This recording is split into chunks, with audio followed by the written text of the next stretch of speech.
Comment choisir son mari? Comment choisir son conjoint pour la vie?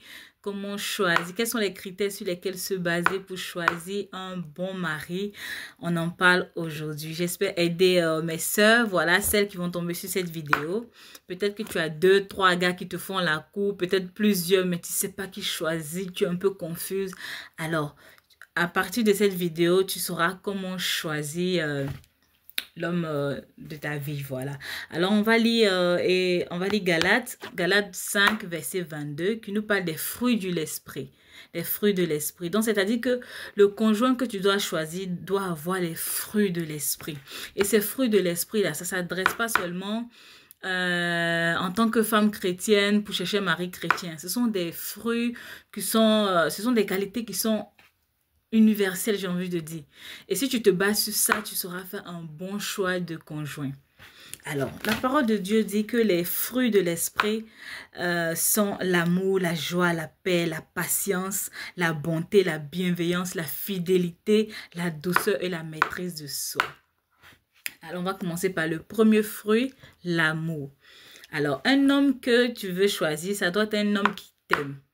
Et l'amour, c'est quoi? L'amour est désintéressé. C'est-à-dire que c'est pas un homme qui doit te choisir parce que tu as la grosse poitrine, parce que tu as les grosses fesses, parce que tu as un nez trop pointu, parce que tu as un nez gros, parce que tu as beaucoup de cheveux, parce que tu n'as pas de cheveux, parce que à cause de juste tes yeux, à cause de juste tes bras. Non, l'amour est désintéressé. C'est-à-dire qu'il t'aime pour ce que tu es. D'accord? C'est pas un amour superflu là, non, c'est un amour désintéressé. Et c'est très important d'être avec quelqu'un qui t'aime pour ce que tu es. Alors la joie. Est-ce que quand tu es en sa présence, tu ressens de la joie? Parce qu'il y a des hommes, quand tu es dans leur présence, tu ne ressens pas de la joie. Tu es plutôt inquiète. C'est-à-dire, ou soit tu as une joie, mais c'est une joie de matin et puis le soir, c'est bizarre. Une joie de une semaine et puis la semaine qui suit, c'est bizarre. Non, non, non, non, non. Tu dois être dans la joie continue quand tu es avec lui. Quand tu lui parles au téléphone, quand vous vous écrivez, quand vous vous voyez, rien qu'en pensant à lui, tu dois être dans la joie. Est-ce qu'il te procure la joie? C'est très important d'être en joie, une vraie joie, en fait. Tu vois, non, une vraie joie, c'est important. Le troisième fruit de l'esprit, la paix. Est-ce que tu te sens en paix avec lui? Est-ce que quand tu es avec lui, tu n'as pas un peu des petits ressentiment, tu l'as peut-être que tu te poses plein de questions. Ça veut dire que non, c'est pas lui que tu dois choisir. Tu dois être dans la paix. D'accord? Dans la paix.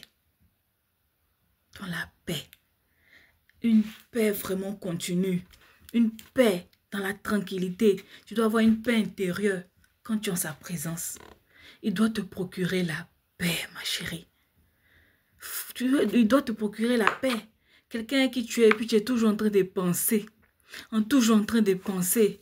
Non, il doit te procurer la paix. C'est très important.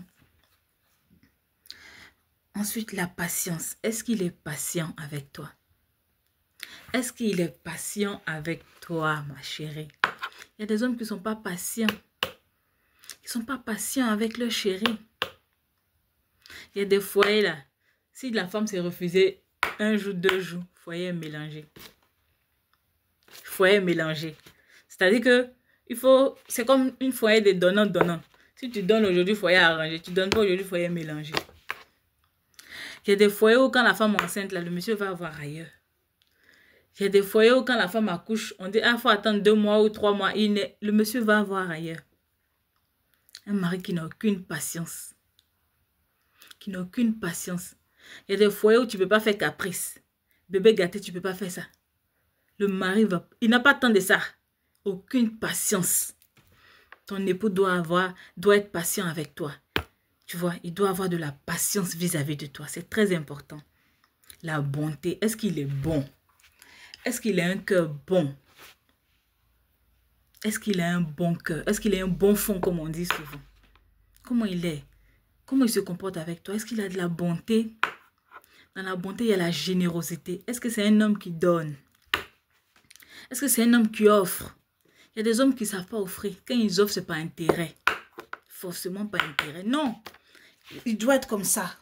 Ça doit être sa nature. Généreux. Bon. Est-ce qu'il a toujours envie d'être bon avec toi? Est-ce qu'il a toujours envie d'être généreux avec toi? Et généreux, ce n'est pas seulement donner, même de sa personne. Est-ce qu'il donne de sa personne? Il doit être bon. D'accord? Il doit être bon. C'est très important. Il doit être bon. Son fond doit être bon. Et ça existe des hommes qui sont très, très, très bons. Très doux, très mielleux. Bon.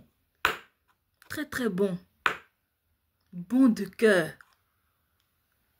La bienveillance. Tu entends par là, faire le bien. Et puis, il y a quoi? Il y a le mot quoi? Bien et puis veillance. C'est-à-dire, est-ce qu'il veille à te faire du bien? Est-ce que quand il est là-bas où il est, quand vous n'êtes pas comme ça proche là, est-ce qu'il pense à te faire du bien? Est-ce qu'il pense à te faire du bien? Il y a des hommes qui ne pensent pas à faire du bien aux femmes avec qui ils sont. Est-ce qu'il pense à te faire du bien? Est-ce que tout ce qu'il fait, ses gestes, c'est pour te faire du bien? C'est pour que tu sois en sécurité? Il doit être bon avec toi. Il doit veiller, il doit penser. Est-ce que dans ses calculs, quand il fait ses projets, tout, il pense à toi, comment te sécuriser, comment faire que tu ne manques de rien? Est-ce qu'il est dans la bienveillance, dans ses gestes, sa manière d'être? Quand vous êtes ensemble dehors, quand vous marchez, hein, est-ce qu'il veille à te faire du bien, il veille à te protéger, hein, te câliner, être comme ça? Comment on dit ça? Est-ce qu'il veille à prendre soin de toi, à te couvrir? La bienveillance, c'est important, hein? C'est très important. Tout ce que je suis en train de citer là, il n'y a pas que non, il a un dedans et puis il n'a pas deux. Tout, il doit les avoir. Ensuite, la fidélité. Est-ce qu'il est fidèle? Par fidélité, on entend là-bas la loyauté. Est-ce qu'il est loyal dans ses engagements vis-à-vis de toi? Est-ce qu'il te dit aujourd'hui bleu, demain il te dit noir, après il te dit rouge? Un jour, il y avait un de mes grands-pères qui m'a dit un jour qu'un homme ne vaut que par sa parole. Et depuis cette phrase-là, jusqu'à ce que j'ai grandi, j'ai toujours gardé ça dans ma tête. Un homme ne vaut que par sa parole. Et quand on dit qu'un homme ne vaut que par sa parole, c'est-à-dire c'est un homme avec grand H. Hein. Une femme aussi ne vaut que par sa parole. Une personne ne vaut que par sa parole. Est-ce qu'il tient ses engagements vis-à-vis de toi? Est-ce qu'il respecte sa parole? Est-ce qu'il est loyal dans ses engagements? Est-ce qu'il est fidèle dans ses engagements? Il te dit que c'est toi qui t'aimes, mais pourtant il s'en va dire à une autre qui l'aime là-bas. Il te dit que tu es la femme de sa vie, tu es son soleil de minuit, et puis il va dire ça à une autre là-bas. Est-ce que quand il te dit que ma chérie, chaque mois je vais te donner telle somme, est-ce qu'il respecte ses engagements? Ou bien quand il dit non, aujourd'hui je n'ai pas envie, demain il donne, et puis il ne donne pas. C'est conditionné. Est-ce qu'il est fidèle dans ses engagements vis-à-vis de toi? Tout ça, ça compte. Tout ça, ça compte. La douceur. Est-ce qu'il est doux avec toi, ma chérie? Est-ce qu'il est doux avec toi? Il y a des hommes qui ne sont pas doux. Qui n'ont aucune douceur. La brutalité, là. Au lieu de faire fuir leurs amis hommes, là-bas, non. C'est sur toi, il va venir faire ça. Est-ce qu'il est doux avec toi? Est-ce qu'il est délicat dans ses gestes avec toi? Est-ce qu'il veille?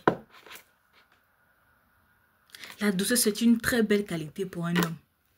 Un homme qui est doux, ce n'est pas un homme qui est féminin ou bien qui veut faire comme les femmes. Non. Un homme peut être très masculin et puis être très doux. D'accord? Avec toi, il doit être très doux. S'il doit être brutal dehors, mais avec toi, ça doit être la douceur. Est-ce que tu es en train de cuisiner, il veille à t'aider, il veille toujours. Non, laisse-moi t'aider. Non, laisse, je fais. Oh, la douceur d'un homme. C'est le miel, ma chérie. Un homme doit être doux. La maîtrise de soi. Est-ce que c'est un homme qui se met qui a la maîtrise de soi? Il y a des hommes qui n'ont aucune maîtrise. Ils ne savent pas maîtriser leurs pulsions. Ils ne savent pas maîtriser leurs pulsions. Est-ce que quand vous êtes ensemble, ses yeux font que regarder les femmes qui sont dehors, regarder les fesses des femmes, regarder la poitrine des femmes? Un homme qui est incapable de résister face à une autre femme qui n'est pas sa femme. Est-ce qu'il a la maîtrise de soi? C'est important, hein? Un homme doit avoir la maîtrise de soi. Froid dans la tête, froid dans le cœur. Serein, imperturbable. Il doit apprendre à se maîtriser, c'est important. Et toutes ces qualités-là sont les qualités d'un bon époux. Donc, il faut bien choisir. À bientôt.